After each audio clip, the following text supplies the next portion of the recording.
place on earth like Tiger Stadium after dark on an autumn Saturday.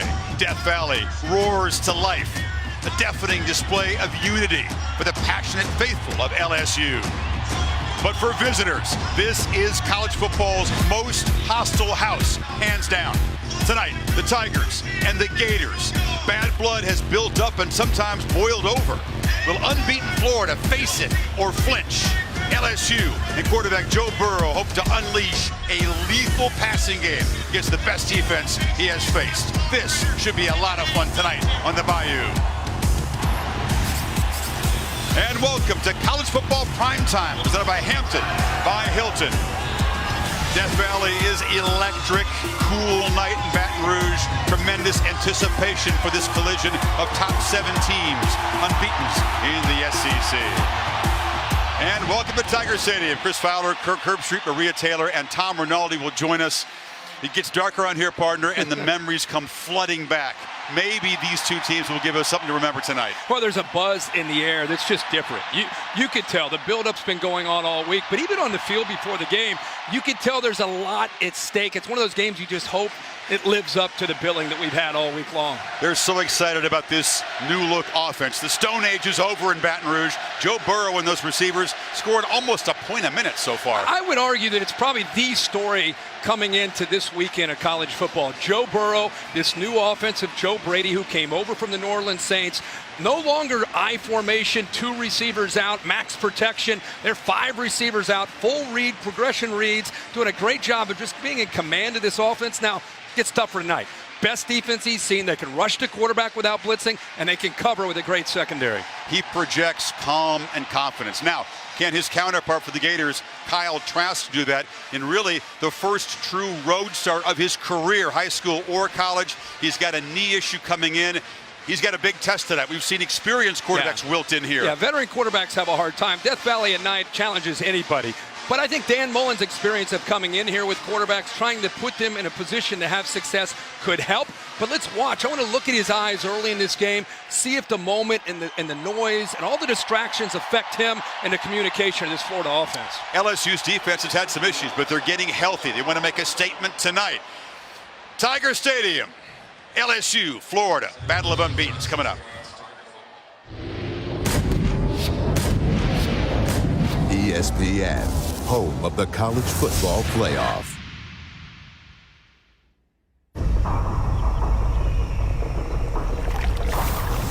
It is a pantheon of concrete and steel. It rises defiantly in the Delta, alongside the father of waters. It is the humidity of autumn evenings that drapes stately oaks and broad magnolias. It is haunted, and it is loud. LSU Tigers going to war! 1, 2, 3, let's go! If you ain't a gator, you gator bait. It is a Louisiana gumbo of humanity that cheers its Tigers to victory and destroys the dreams of invading foes. It is the cathedral of college football, and worship happens here. When the sun finds its home in the western sky, it is a field of glory for sure.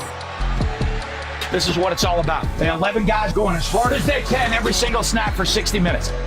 It is a sacred place, and it is Saturday night in Death Valley.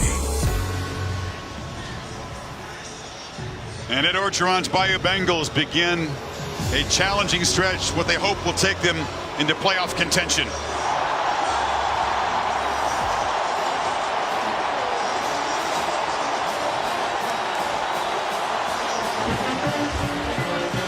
It takes a good team and a special effort to beat LSU here at night. And we'll see if the Florida Gators are up to it. It's been pretty mellow. No pushing and shoving. Both teams heeding the warning of their head coaches. You better save your fighting for after the ball's kicked off. No doubt about that. And really the start of this game, I think, is going to be exciting because you have LSU that when teams come in here, they want to attack. And with the offense that they have, it's a new approach. They don't beat you with defense and just kind of getting enough from their offense. They are in attack mode on offense. How do the Gators handle that? And then Kyle Trask.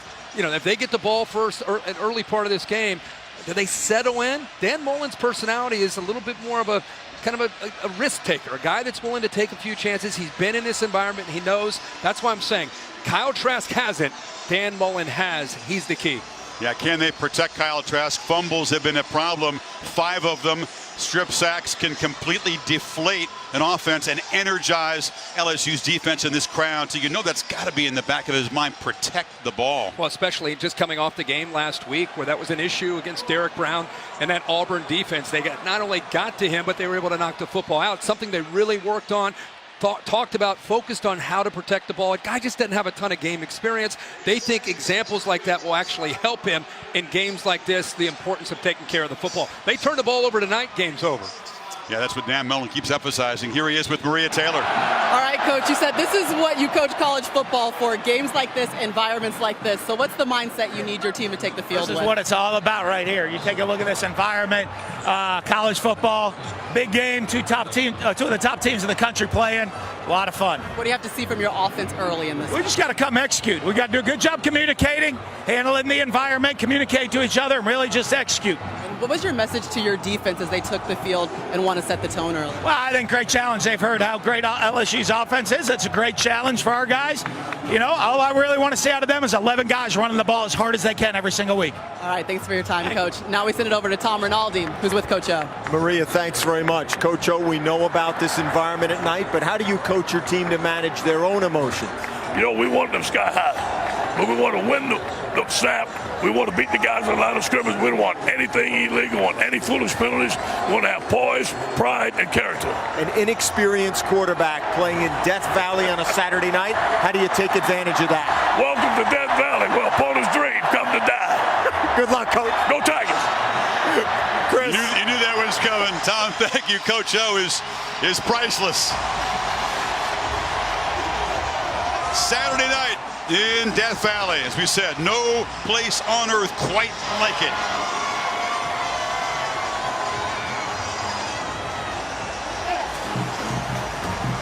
LSU's going to get the football first. Florida won the toss and deferred. So we'll see. That prolific pass attack. Joe Burrow and the Bayou Bengals, they've scored points on all of their opening possessions so far this season. Evan McPherson to boot it away. Clyde Edwards-Helaire, the running back, standing at the goal line. This will be fun tonight, folks.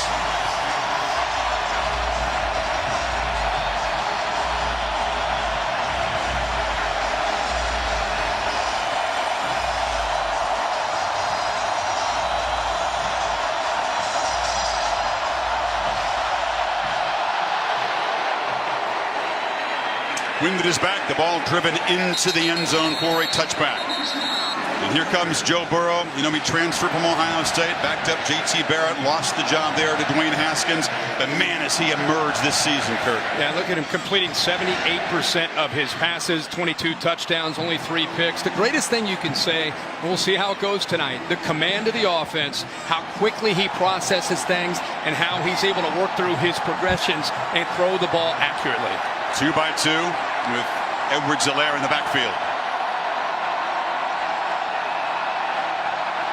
Burrow looked that way and fires across. Catch made by Jamar Chase, who escapes and gets about 9 yards. He's the big, deep threat, and he is dangerous with the football. Here's our Chick-fil-A impact players, and it's tough to choose just a couple of guys in this LSU offense. It is. Well, you got to look at Jamar Chase right there. On the other side, you'll see Justin Jefferson, too. Zuniga's back. Grenard does a great job. Those two will have to have a big night pressuring the quarterback. Edwards-Helaire, 5'8", short, stocky and strong, the local guy. They'll move the sticks. Yeah, nice job. LSU has not run the ball that much this year. They've been so good at throwing the football, but early in this game against that very talented Florida Gator defensive front, controlling things at the point of attack, giving the back, Edwards-Helaire, some room to run. Empty backfield again. 5 receiver look.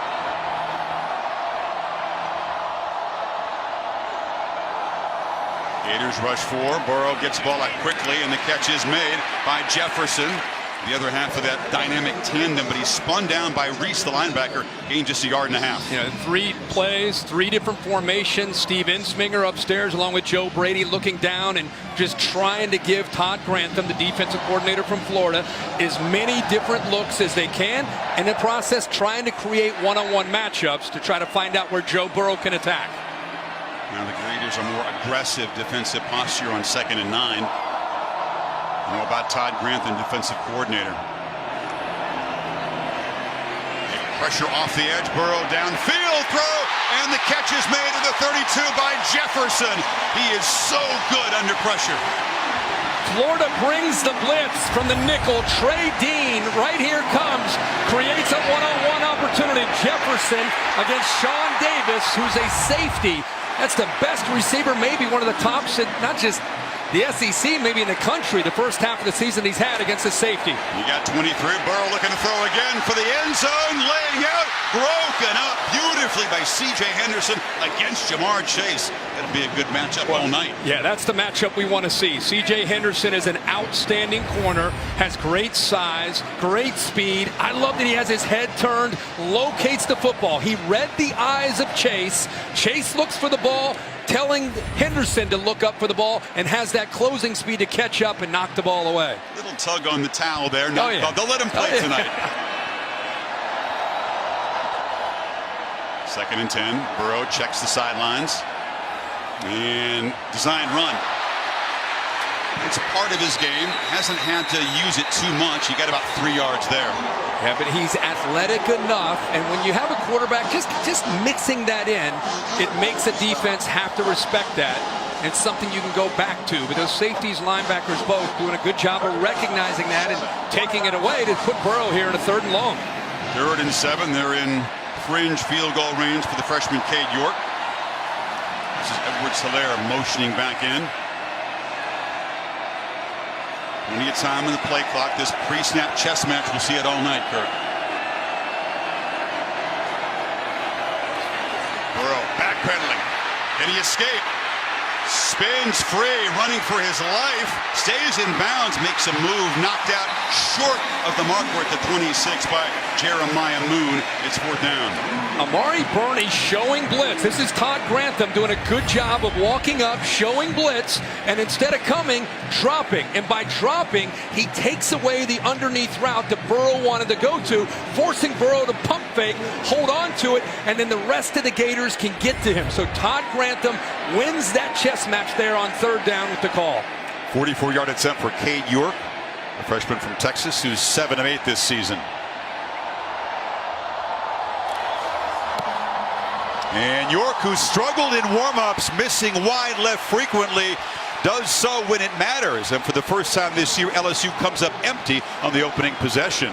That's a win, obviously, for Florida. Not just that they missed a field goal, but the way the defense, and Todd Grantham right there, veteran who's been around the SEC, this is what we wanted to see. Good against good. Who would win the matchup with Burrow and the receivers and the up-tempo style against the Gators secondary and the way they can pressure the quarterback?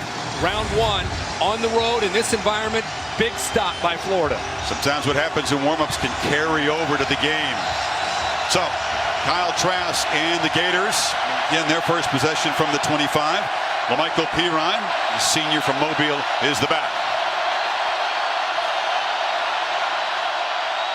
They fake it to him. Trask looking to throw downfield, and it's underthrown. Trying to come back for the ball is Trevon Grimes, broken up.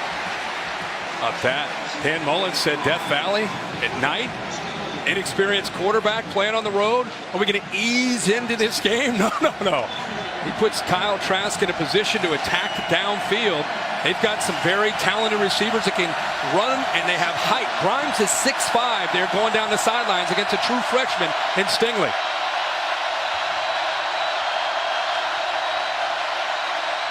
It's a handoff on 2nd and 10. Pirine's going to be swarmed and dropped behind the line, but Caleb Chason, the best pass rusher, who's back healthy now off an ankle injury. Boy, he does a good job. The defense flies around. Chason's on the edge. He's got to set the edge and then work back to the outside. He comes down, works to the outside. Also, a linebacker scraping around. So this defense well aware that Florida wants to try to bounce things outside, set the edge, force Pirine back inside, and right into the teeth and the speed of the Tigers defense.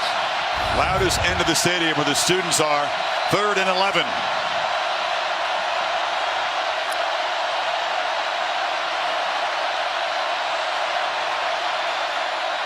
Trask against a 4-man rush, delivers high and incomplete. It was off the hands of Kyle Pitts, the tight end. Jacoby Stevens in coverage, and the Gators go 3 and out. LSU sitting back, relying on their front to try to get home. Trask had time, actually threw a pretty good ball. And Dan Mullen making things, showing trust, showing confidence in Trask. But the Tigers defense, much like the Gators, do a good job of getting the opposing offense off the field. There's Derek Stingley Jr., who has been superb in his true freshman season as a cornerback. Called by Dave Aranda, the coordinator, the best player on defense so far. True freshman. How about that? Back to receive this punt. Didn't hesitate. What do you think of Stingley? I saw his little gimpy. Best player first half, not even close. Tommy Townsend, perhaps unaware of the play clock. It just wound down, and Dan Mullen has to spend a timeout to save the early 5 yards. All right, so the play clock running out. Timeout. So before the punt, we'll take a break. Tiger Stadium.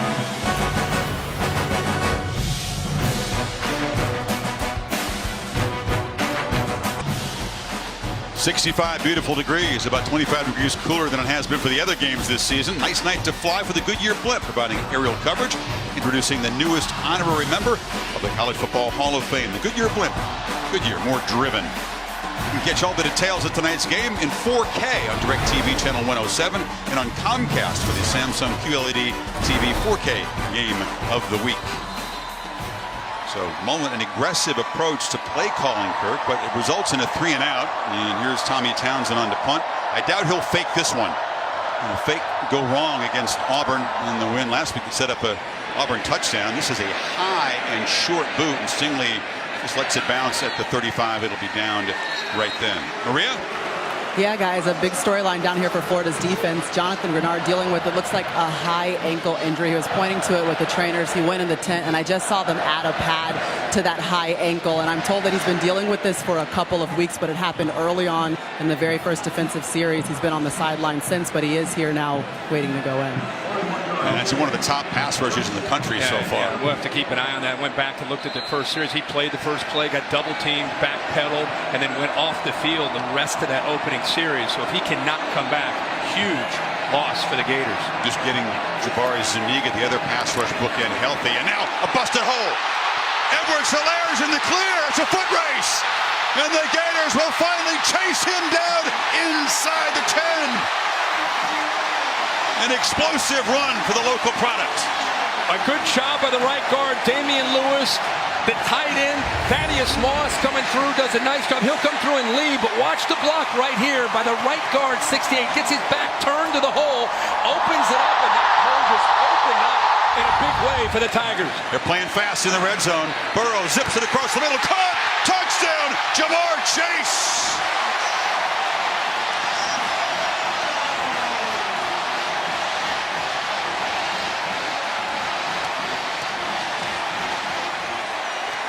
An electric two-play scoring drive.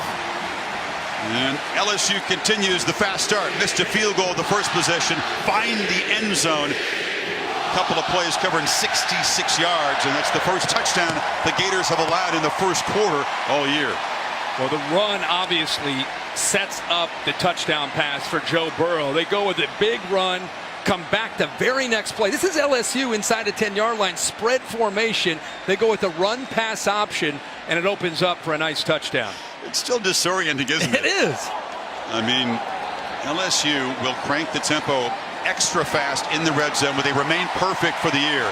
32 for 32 with now 27 red zone touchdowns. So 57-yard run, and the very next play, they're going to read Brad Stewart right here, the safety.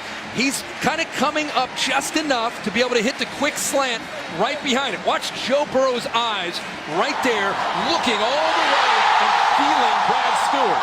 Because Stewart was concerned about that run game. It gave him that nice passing lane, one-on-one throw. Chase gets inside of C.J. Henderson.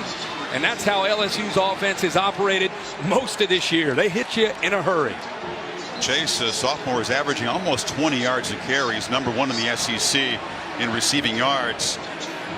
Burrow into a tight window, precise. And the Tigers draw first blood, and that'll put a little extra pressure now on Kyle Trask in this Gators offense. No doubt about it.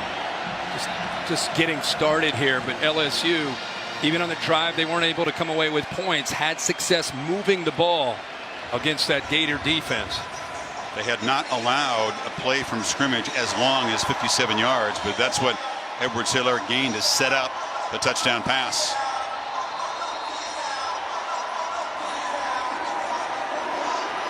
Avery Atkins is the kickoff specialist, usually boots it into the end zone, and with that strong leg just drives it halfway through, and it'll be a touchback.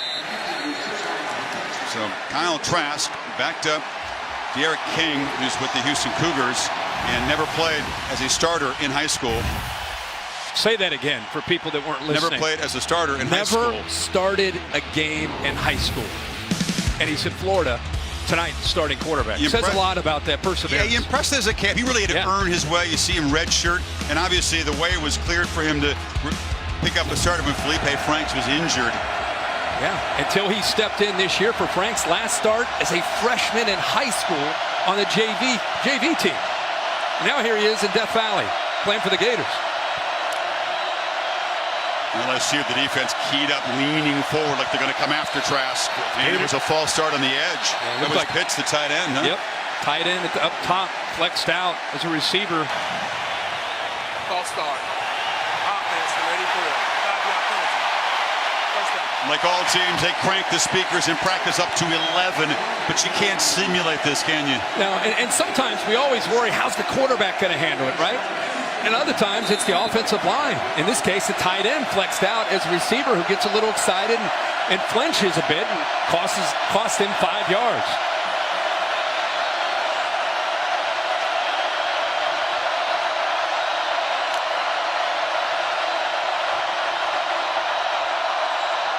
On 1st and 15, Trask, a long throw to the sidelines, and the catch is made by Tyreek Cleveland. It was a good-looking throw. Yeah, good-looking throw and a great route by Cleveland against Kerry Vincent. This is what Dan Mullen is known for. You see that? Finding the matchup that Kyle Trask can effectively execute. At time, Cleveland ends up beating Kerry Vincent, who's a nickelback in there on the inside slot receiver. And if I'm Dan Mullen, I try to make a living on the inside attacking the Tigers. A tough one against the corners. Try to hit those nickelbacks and those safeties on the inside.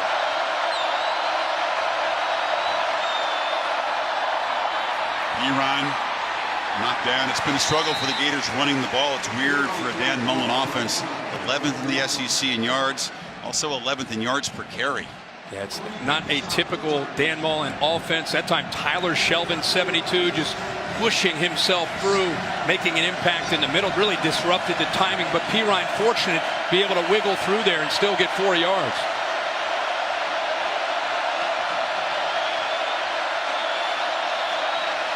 He's got it again on 2nd down, slams forward and is knocked backwards, but breaks free. Pirine bounces out of traffic and into LSU territory. Well, the LSU team, because of the formation, they are attacking downhill and expecting Pirine to get the ball. When you have 2 tight ends in the game, right there, look at him not giving up on the play. That was Patrick Clean who's able to get to him for a very short game, but he didn't do a good job of wrapping up. Give Pirine credit. Look at him fighting for every yard. By the time he gets out of there, he's got some room to actually run and pick up big yards. The corner, Christian Fulton, a senior from New Orleans, he looked at by the athletic trainers. He's on one knee, and they've had some health issues on this defense. We've got a good squadron of defensive backs. Talked about Stingley, Cordell Flott coming back. He's a guy that has been injured, now healthy for this game. But Fulton, Todd McShay's 2nd-rated cornerback prospect. They've got him as a top 15 prospect in the next draft. And because of those 2 true freshmen, they've been able to move him around and take advantage of different set of skills that he has because of his physicality, and also can still cover. I'm going to tell you about Michael Pirine, one of the most underrated backs in the country. Talk about this offensive line, it's not their strength.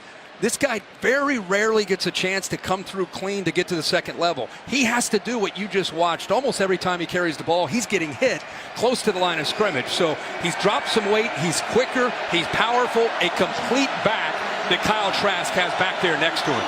88-yard run to seal the deal at the Swamp against Auburn after a frustrating afternoon until that point. And he broke a tackle on that one, too.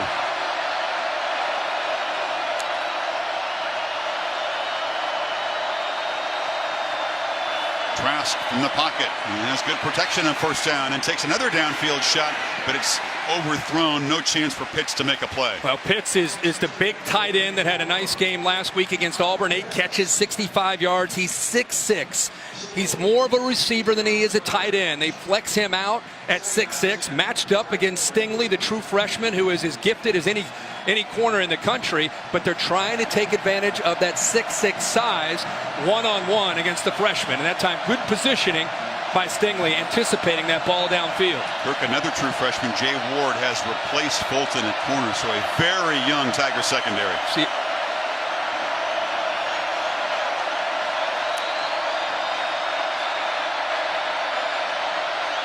in 2nd and 10, Trask gets the ball out quickly. It's a slant. It was thrown behind his receiver, Michael Pirine. Came out of the backfield. Yeah. They'll move the 6 to the 30. Yeah, Pirine, they flexed him out to be able to get him matched up there out on the outside, one-on-one. Against zone, he just quick. The ball gets out quickly. It's against his pass rush. When they turn loose to linebackers, you got to get the ball out of Trask's hands quick. That time, nice job. Nice little wrinkle by Dan Mullen, getting Pirine flexed out as a receiver and getting him matched up against Patrick Queen there in space. A change of quarterback, Kirk. Emory Jones, we knew we'd see him. He's the freshman from LaGrange, Georgia. Not just a situational runner. He's got his helmet. Got to get that thing tightened up, ready for this snap. And the first down play, he's not afraid to sling it. He keeps it. And he breaks a tackle, and a slippery gain of 12 there in the red zone. Well, different speed. And LSU knew, when we talked to Dave Aranda, there's a chance that Emory Jones may get a chance to get into this game. You can see the acceleration and how much quicker he's able to get off of the tackle, and then right there is able to navigate through and pick up even more yards for that first down. Now, LSU's got to be careful. You don't look at him and think, okay, he's coming in as a wildcat or as a runner. As you said, Chris, he can throw the football, and with him in, it creates more one-on-one opportunities.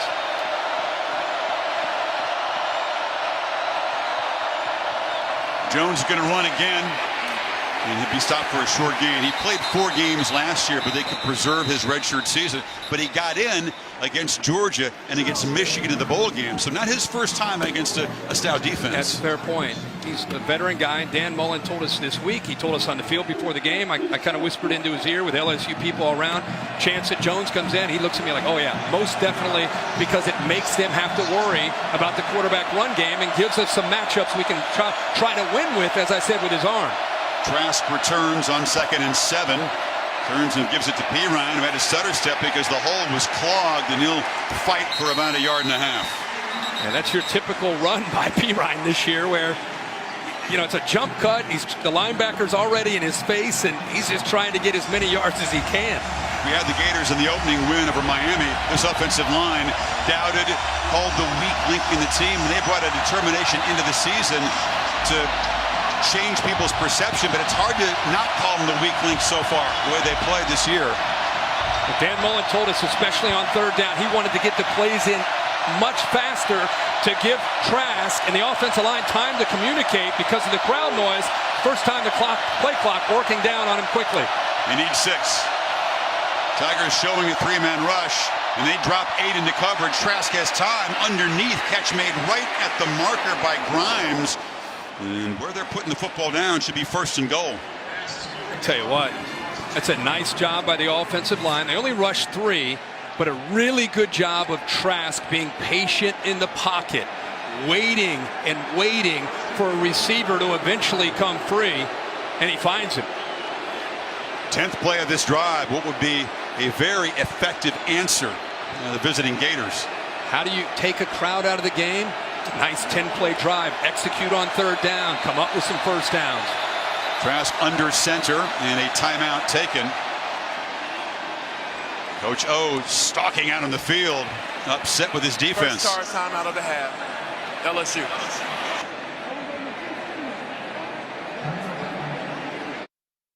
ESPN College Football is presented by Hampton by Hilton. College football stays here. Book now at Hampton.com and in part by Wells Fargo. This is a commitment to better banking. This is Wells Fargo. Good memories of 13th visit by Game Day here this morning. Corso did pick LSU along with John Goodman. They reviewed it, but John Bible, the replay official, didn't see enough to change the call. So the challenge by Orgeron doesn't work, and the Gators are set up first and goal at the 9.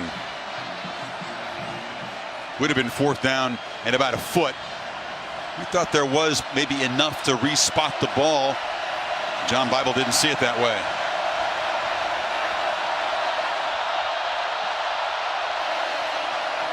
Pirine has to bounce it immediately. Works really hard to gain about 3 yards. Yeah. Body leaning forward, takes on 3 or 4 Tigers, able to come up with some positive yards. It gets much tougher to run against this LSU defense, obviously down inside this area. Bryden Fehoko, number 91, got quick penetration. A bunch of big wide bodies for the Tigers in that 3-man front. 2nd and goal. High snap. Trask with the keeper will be stopped at the 5. But boy, does that mess up the timing, Kirk. Yeah, it disrupts the timing. Trask, not really known as a running quarterback to begin with, does his best here to be able to handle the snap, get the ball in there, and then he's just trying to follow Pirine and get as many yards as he can. He's able to get just inside the 5-yard line. Somewhat of a conservative approach here in these first 2 play calls by Dan Mullen. I'd look for, again, the matchup on the inside, whether it's a Josh Hammond, Freddie Swain.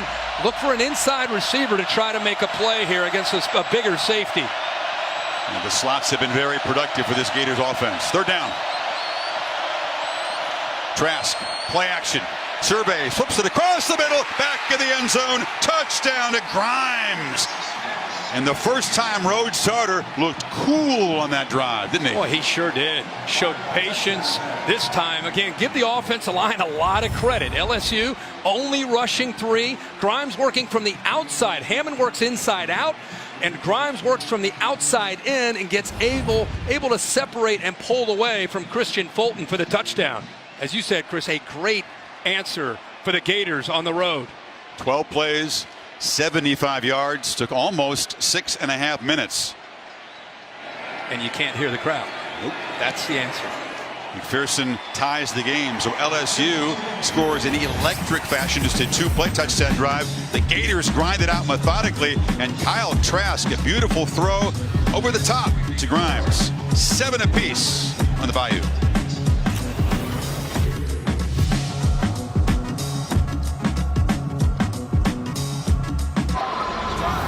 Welcome back to this presentation of the SEC on ESPN. Touchdown for Grimes. Boy, Kirk, in a game this intense, it's tough to come right out of the trainer's tent where they're checking you for an injury, right into action. And Tom reporting that's what happened to Christian Fulton, the corner who got beat on that play. Yeah, I think there was a miscommunication. It makes a lot of sense with Tom's report of him being in a tent. He comes running out, and clearly he was supposed to be in man. He thought it was zone. It opened up the back of the end zone for the touchdown. Fair catch. Tigers will begin from the 25 as we check in with Matt Berry for an update.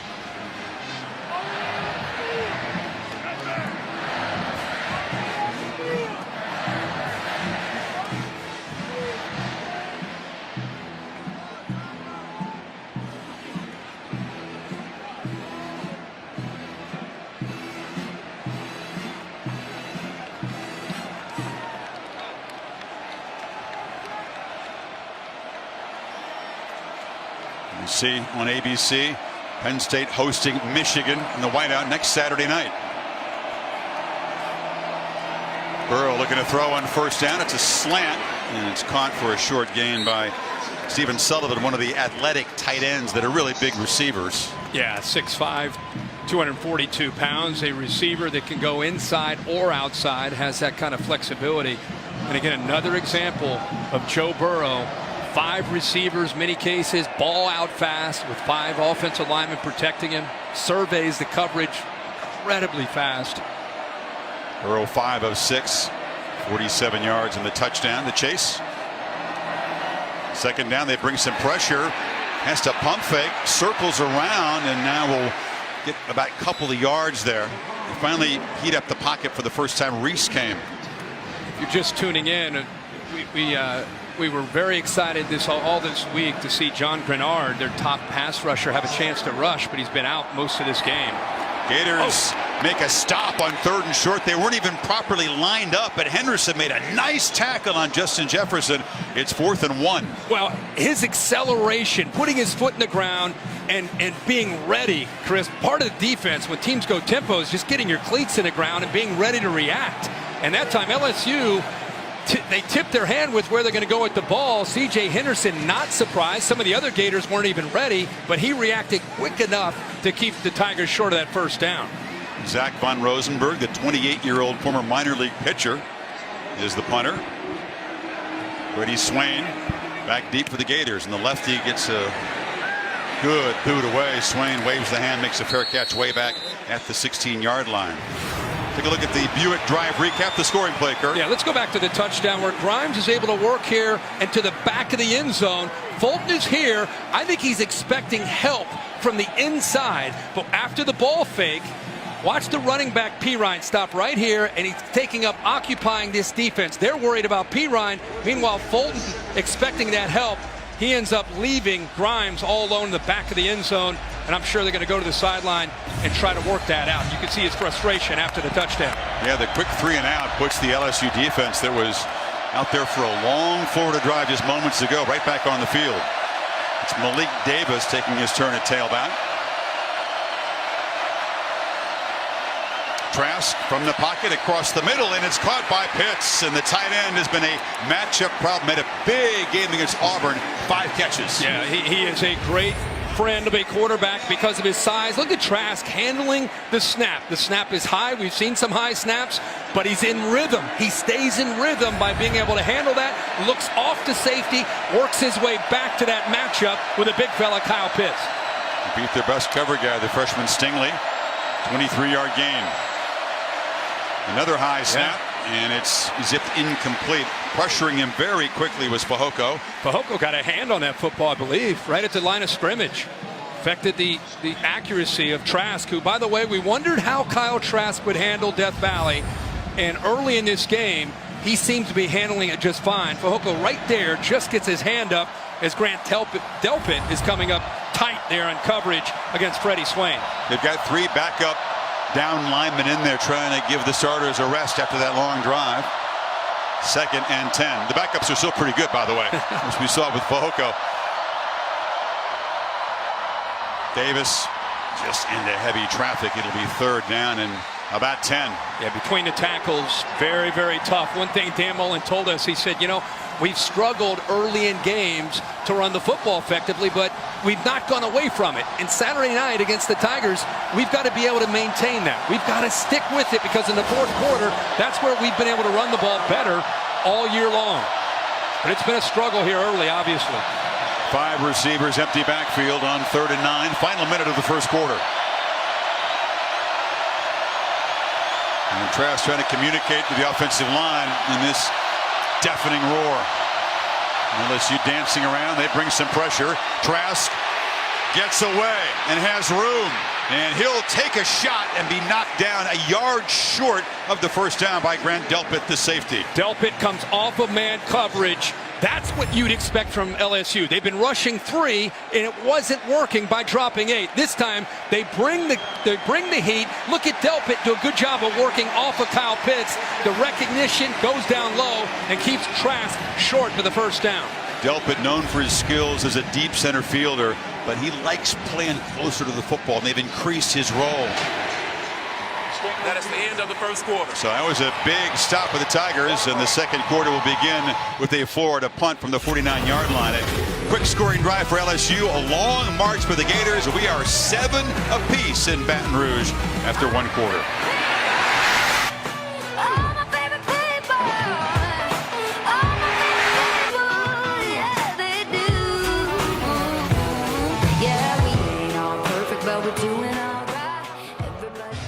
Beginning of the 2nd quarter. We'll see if Dan Mullen feels like making a bold move here.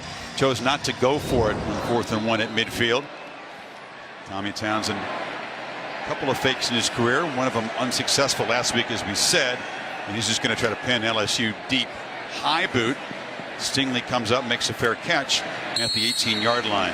John Grenard not in the game and not with his helmet on, Maria. That is not a good sign, is it? Yeah, we saw him earlier. It was a right ankle that he was pointing to after the first series of this game, and he came over to the sidelines and he was working hard, guys, to see if he could put enough pressure on it to return to this game. He went into the tent. He had his helmet on until about 5 minutes ago when he dropped it, put a towel over his head, and he sat down at the end of the bench. A lot of players have come up. He's been visibly upset. Todd Grantham has stopped and talked to him as they try to keep his head in the game, but he's still been trying to be a leader here for this Florida defense on the side. Grad transfer from Louisville, Maria, one of the best pass rushers in the country. And you know he's frustrated about that. Yeah, and a big part of the success of this defense. They said he just has that veteran presence in the room. Freshman tailback John Emery Jr. in the game. And Zuniga stops him. You know, while Grenard goes out, Zuniga is the guy now who's been out, now has to step up. Watch him here. Watch the motor he plays with and the ability to fight through and get through that offensive line. I mean, if you're a Florida Gator fan, you like to see the 92 healthy making plays like that. And second down, Burrow flushed. Tips his hand early that he's going to run, but it doesn't matter because he's got a lot of running room and a first down across the 32. Yeah, he has offensive linemen up on the right side. He's got receivers. It's like a design quarterback draw that it took some time for him to finally work his way to get away from that Gator defense. And once he did, he had a convoy of linemen out in front of him.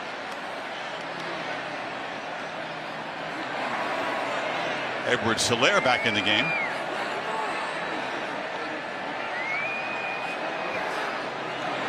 They fake it to him, and Burrow over the middle, delivers a dart, caught by Jefferson. Justin Jefferson slips a tackle, step out of bounds, back near the 4 to 30, I believe.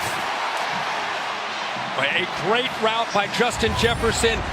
He and Joe Burrow have been in sync all year long. They're playing zone.